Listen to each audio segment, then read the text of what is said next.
Hey, what's up guys? In this video I'm going to show you how to remove your side mirror on a Honda Pilot. First thing we need to do is remove this inner cover, and with a flathead or a plastic pry tool, pry out on this cover at the top.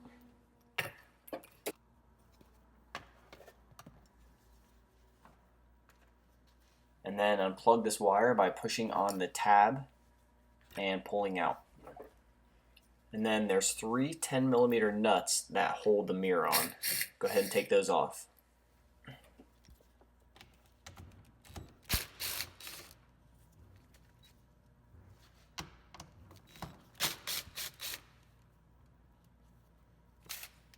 And then next, with one hand, hold onto the mirror and apply outward pressure.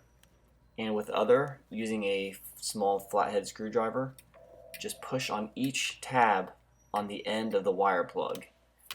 And when you have both pushed in, just pull out with your other hand and the mirror comes right out. And that's it guys, mirror's off. Thanks for watching.